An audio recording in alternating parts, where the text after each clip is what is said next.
In part one of this series, we talked about the Walt Disney Strategy, the 3 creative modes that every writer moves through when they're bringing a book to life. The dreamer, who imagines without restriction, the realist, who plots and plans and drafts, and the critic, who refines what's already been built. Understanding those 3 modes is genuinely useful, but understanding something and being able to step into it on demand, those are 2 very different things, and that's exactly what today's episode is for. If you haven't listened to part 1 yet, I'd encourage you to go back and start there. It'll make everything in today's episode land more deeply. But if you're already across the framework and you're ready to experience it, then stay right here, because today I'm guiding you through 3 visualizations, 1 for each mode, designed to help you feel what it's like to be fully in the dreamer, in the realist, and in the critic phase. So when you sit down to write, you don't just know which mode you need, you know how to access it and get there.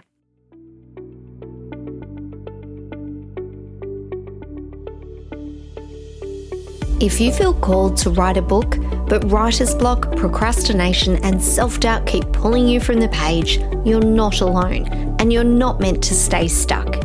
Hi, I'm Maddison, author and life coach, and I've created this podcast as a creative space grounded in faith and mindset transformations to help you break through your blocks, gain creative clarity, and finally finish the book you're meant to write. So grab your cup of liquid gold and let's write the darn book together. Hello, my friends, and welcome back to Write the Darn Book. I'm your host, Maddison, and this is part 2 of our Walt Disney Strategy series. I'm so glad you're here for this one, because this is where the framework stops being a concept and starts being something you can actually use in your body, at your desk, every time you sit down to write. Before we move into the visualizations, I want to do a quick recap of part 1 for anyone who might be coming to this episode first, or who just wants a refresher and a bit of a reminder before we go deeper. If you're fully across everything we've covered, feel free to let this wash over you. It'll only take a couple of minutes and it will set the visualizations up beautifully. So to recap, the Walt Disney Strategy is an NLP-based creative process that was modelled by Robert Dilts in 1994, and it's based on the way Walt Disney himself worked. Disney's co-workers famously observed that 3 different Walts would come to work each day: the dreamer, the realist, and the critic, and they were never sure which one would walk into a meeting. What Dilts recognised was that Disney wasn't being unpredictable. He was consciously separating 3 distinct thinking modes and keeping them from interfering with each other. The dreamer is the imagination phase, unconstrained, generative, unlimited. It's where your story concept lives, where your characters come to life in your mind, and where you ask the big what-if questions without needing to know the answers yet.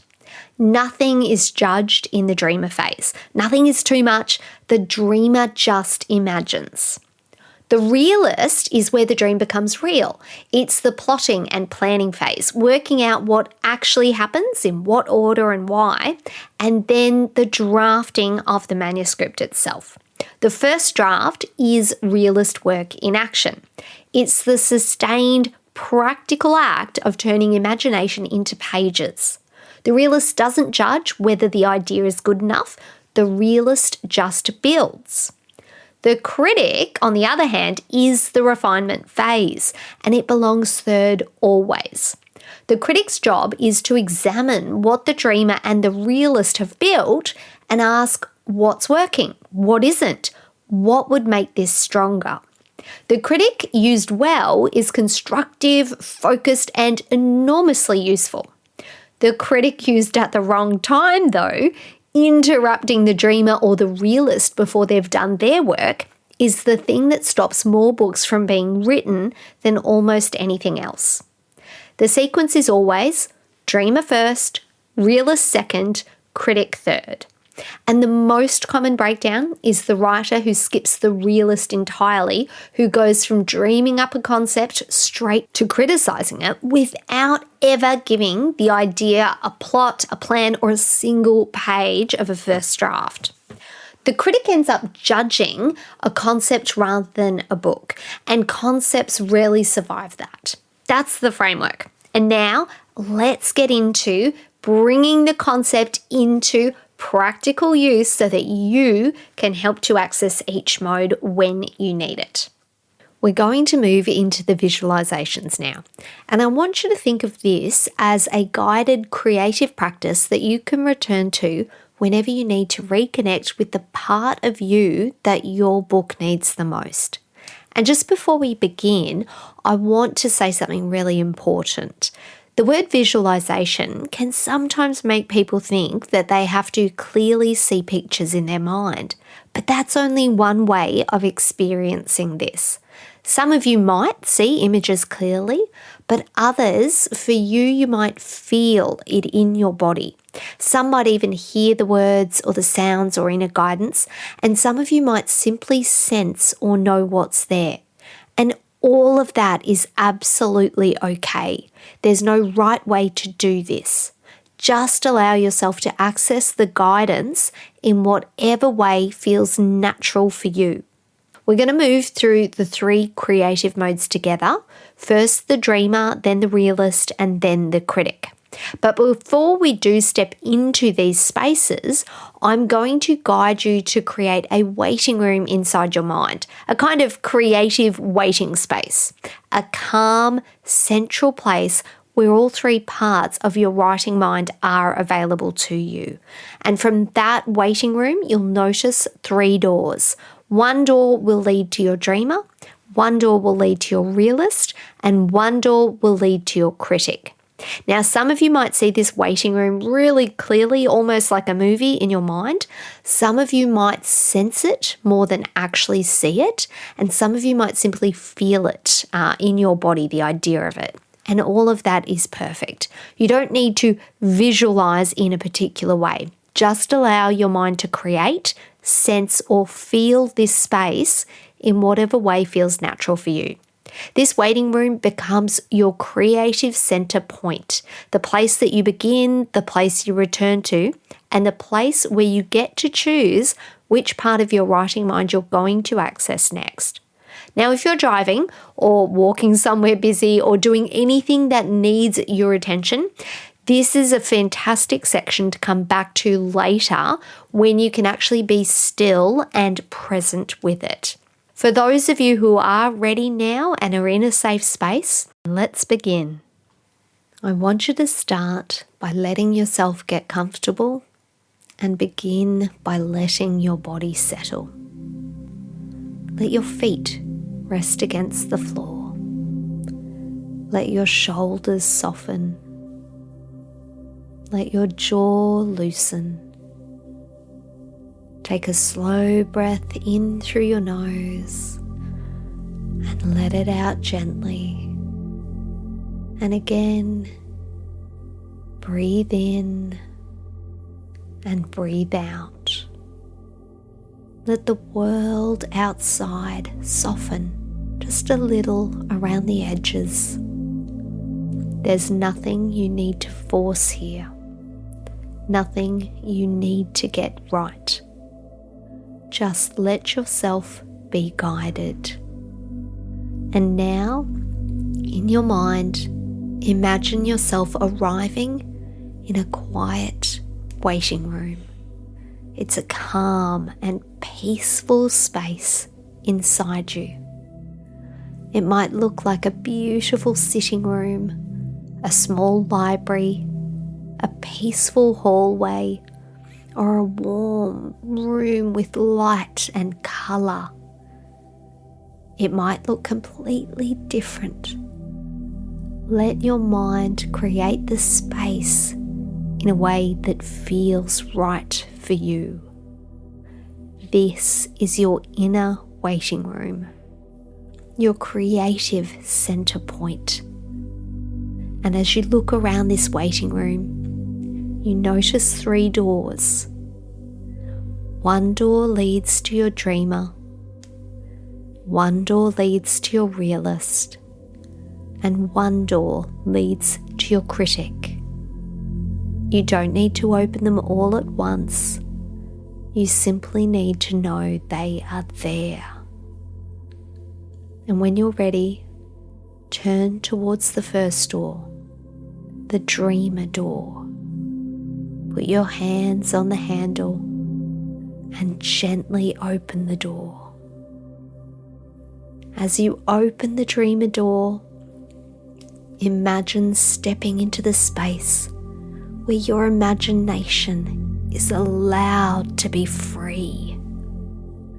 This is the place inside you where ideas are allowed to arrive before they have to make sense, where characters can walk in before you know exactly who they are, where scenes can appear in flashes, where a line of dialogue, an image, a feeling, a question, or a spark of possibility can come through before it's been measured or judged or explained. This is the place where the story first begins to whisper to you. So step fully into the dreamer space now. Notice what it looks like. Maybe it's full of light. Maybe there are bookshelves piled high to the wall with books. There might be notebooks everywhere, candles, windows, flowers, colour, warmth. Maybe it's outside in nature, under an enormous sky. Maybe it's near the ocean or in a garden, somewhere peaceful with wide open spaces. Maybe it's a quiet room with a desk and a cup of coffee and a book waiting for you. Whatever comes, let it be right. Your mind knows what image to give you. Your creative self knows what kind of space feels safe enough to dream in. So just look around, breathe it in. Notice the colours, notice the light, notice the feeling in the air. And as you stand inside this dreamer space, I want you to bring your book to mind, the story you're writing, the book you feel called to bring into the world, the idea that's been tapping at your shoulder, tugging at your heart, or sitting quietly inside you for far longer than you might have realised. Let it come close now. You might see it as a manuscript.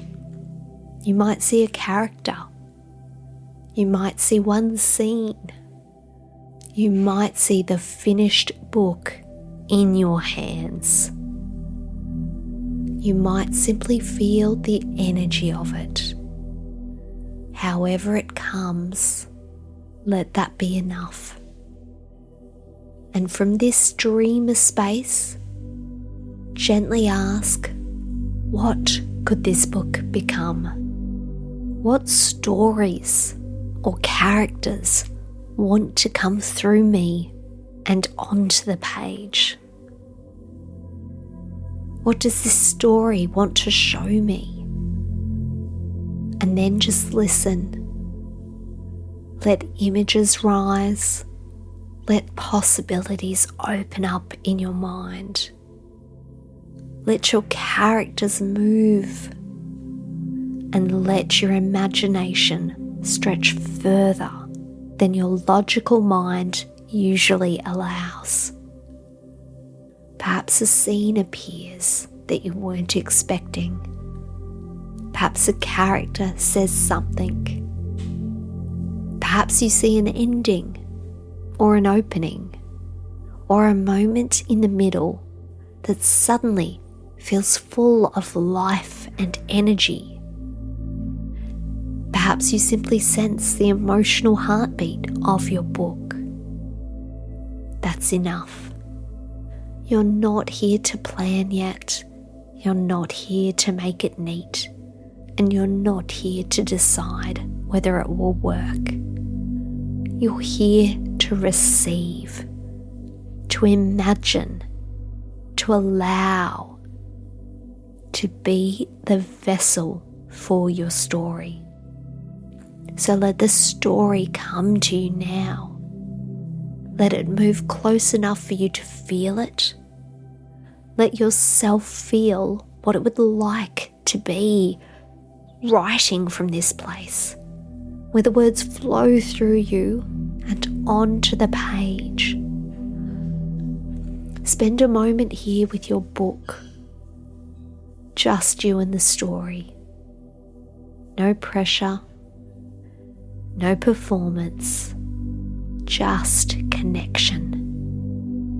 And now, take a slow breath in, and as you breathe out, let the feeling of the dreamer settle into your body. Maybe in your hands, maybe in your chest, maybe in your belly. And let your body remember this state. This is your creative dreamer, the part of you who knows how to imagine, the part of you that opens the door to possibility. And now, gently thank the dreamer. Thank this space for what it's shown you. And imagine yourself walking back towards the door you came through. And when you're ready, open that door and step back into the waiting room of your mind. Back into that calm central place where the 3 doors are all available to you. Now just pause here for a moment. Notice that you can leave the dreamer space and still carry its energy with you. You've gathered it, and it's inside of you, waiting and ready to be accessed when you need it to be. And now, from this waiting room, I want you to turn your attention towards the second door, the Realist door. And when you're ready, I want you to walk over to the door, place your hand on the handle, and gently open the door. And as you open the Realist door, notice that the energy begins to shift. This space still belongs to your creativity, but it has a different quality. It feels more grounded, more steady, more purposeful. This is the space where the dream begins to take shape, where the beautiful shimmering possibility becomes a scene, a chapter, a page. So step fully into the Realist space now. Notice what the space looks like. Maybe there's a desk. Maybe there are index cards, a notebook, a laptop, a whiteboard with brightly coloured whiteboard pens. There could be a calendar, a chapter list, perhaps even a scene map. Or maybe there's just a chair that feels sturdy and supportive. Maybe there's a clear path in front of you, one step leading to the next. This is the part of you that knows how to build your book, that knows how to write it. And I want you to notice something important here. The Realist isn't the part of you that flattens your dreams. The realist is the part of you that loves your dream enough. It loves your story enough that it helps it become real. The realist is motivated, grounded, and deeply practical. Not because it's given up on the dream, but because it understands that the dream needs building, it needs shaping, it needs molding. So bring your book into this space now. Bring the idea, the scene, the chapter, the manuscript, wherever you are in the process.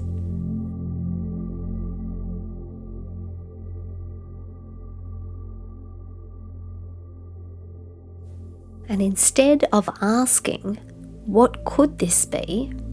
I want you to ask a different question. I want you to ask, what does this book need next? Just that. What does this book need next? Maybe it needs an opening scene. Maybe it needs a clear turning point. Maybe it needs a chapter decision. Maybe it needs an outline. Maybe it just needs you to sit down for 20 minutes and write the next paragraph. It also could need you to just choose one manuscript and stay with it. Maybe it needs you to move from circling your idea into actually beginning to write. Let the realist show you the next practical step for your book. Not the whole staircase, not every answer, just the next step. Because this is how your book will get written. One decision, one scene, one paragraph, one brave return to the page at a time. Notice how your body feels in this space. Feel your feet on the floor. Feel the support beneath you. This is the part of you that can open your laptop, that can choose the next scene, that can write messy words and keep moving forward.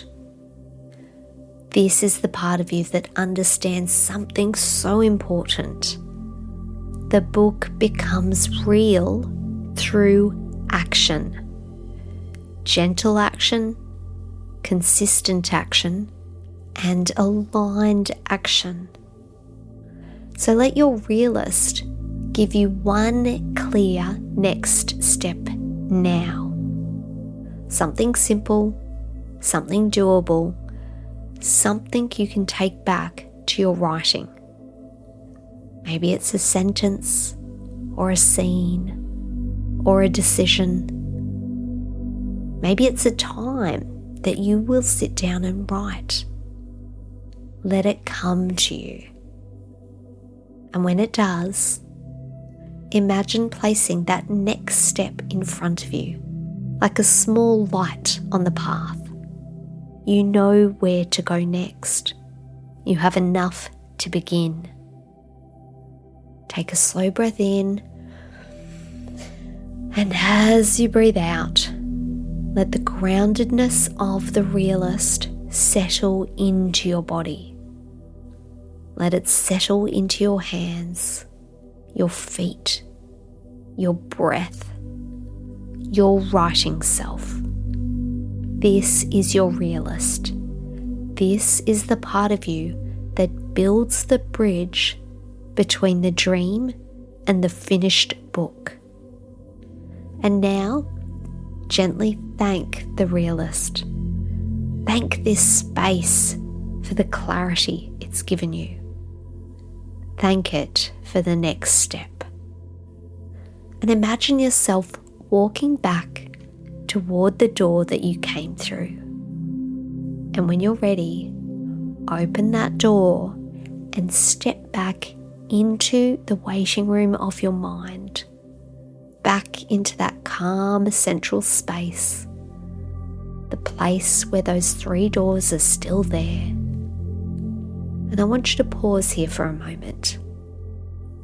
Notice that you can leave the realist space and still carry its steadiness within you. You have the openness of the dreamer and you have the groundedness of the realist. And now there's one more door waiting. The critic door. Before you open it though, I want you to take a breath. You are choosing to enter this space. You are choosing the time that you do so, and you are choosing the purpose. The critic is being invited in at this moment, after the dreamer has imagined and the realist has begun to build. And when you're ready, gently open the door to the critic. Now, as you open the critic door, step into a space that feels clear, calm, and focused. This is not a space of harsh judgment, and it's not a space of attack. This is a space of discernment, of care, of craft, of strengthening what's already begun. Notice what this critic space looks like. Maybe it feels clear and clean. Maybe there's a desk, a comfortable chair, a printed manuscript, a pen, a cup of tea or coffee beside you. Maybe there's a sense of calm focus here, a sense of clarity, care, attention, because the critic, when used well, is the part of you that cares about the work becoming stronger. It's the part of you that can look at a scene and say, this matters, so let's shape it properly. This moment has power, so let's give it room. This character wants more truth on the page. This chapter's almost there, and here's what's going to help it land. That is the critic we are working with today. The constructive critic, the wise critic, the critic who asks useful questions. So now, bring a piece of your writing into this room. It might be a scene, a chapter, a paragraph, a section of your manuscript, something that is ready for your attention. Imagine placing it gently in front of you, and as you look at it from this calm, focused space, I want you to ask, what's already working here? Start there. What is already working? Let yourself see the strength first. Maybe there's a line that has energy. Maybe the emotion is true. Maybe the idea is really strong. Maybe the character wants to come alive. Maybe there's something in this piece that reminds you why you wanted to write this book in the first place. Let yourself notice that. And now I want you to ask, what would make this stronger? Not what's wrong with it, but what would make this stronger, even better? That question changes everything. Maybe the scene needs a little bit more emotional truth. Maybe the motivation of your character needs to be clearer. Maybe the pacing needs more space. Maybe the dialogue needs to sound more like the character. Maybe the chapter needs a sharper ending. Maybe the reader needs one more clue or one more sensory detail or one more moment to feel what's happening. Let the critic show you the specifics, clear, useful, and workable specifics. Because a healthy critic doesn't hand you a verdict. A healthy critic hands you a pathway.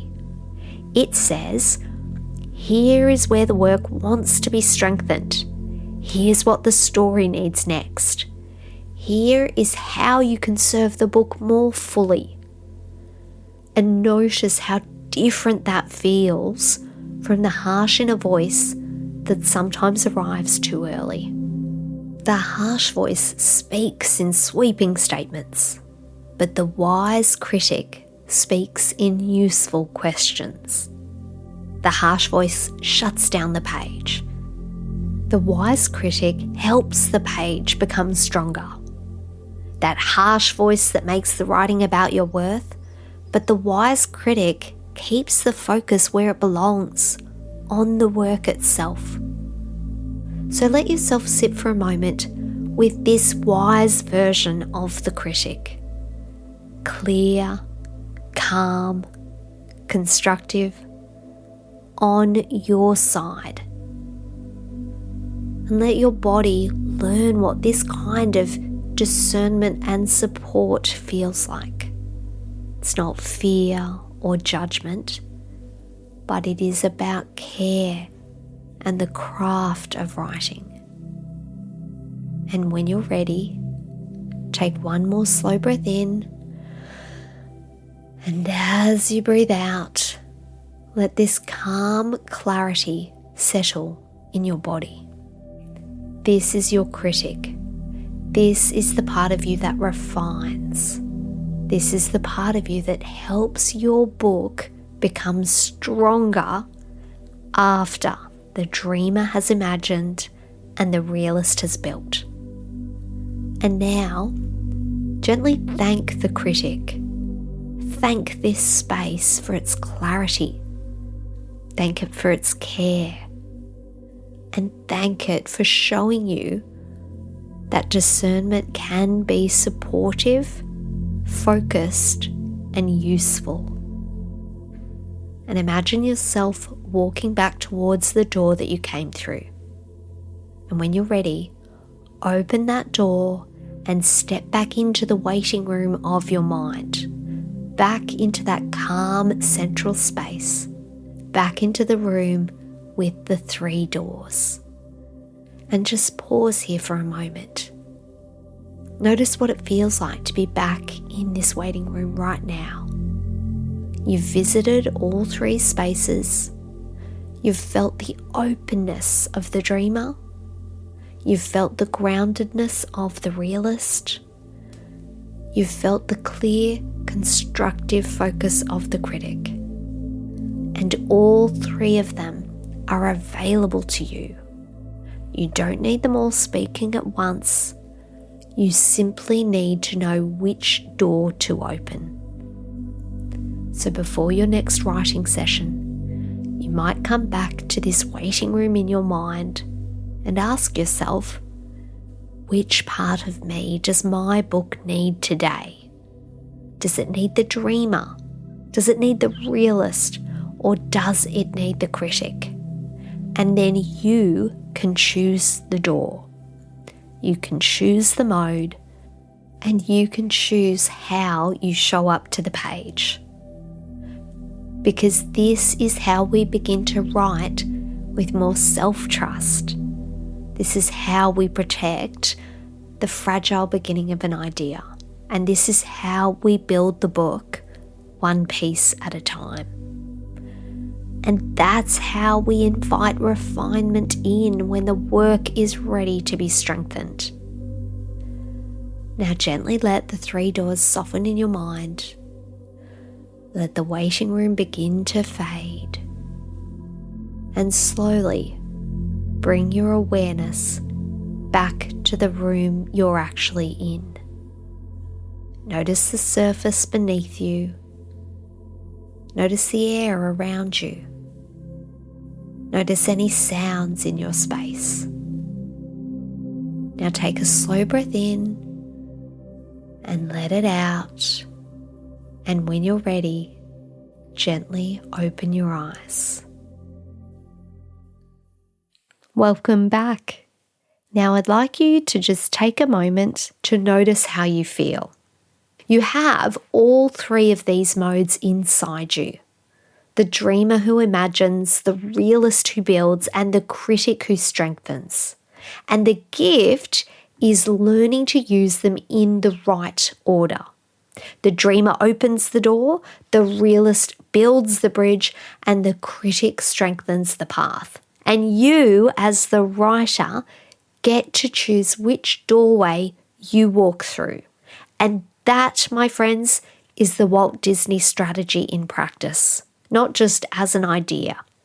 And it's something that you can feel, access, and use every time you sit down to write.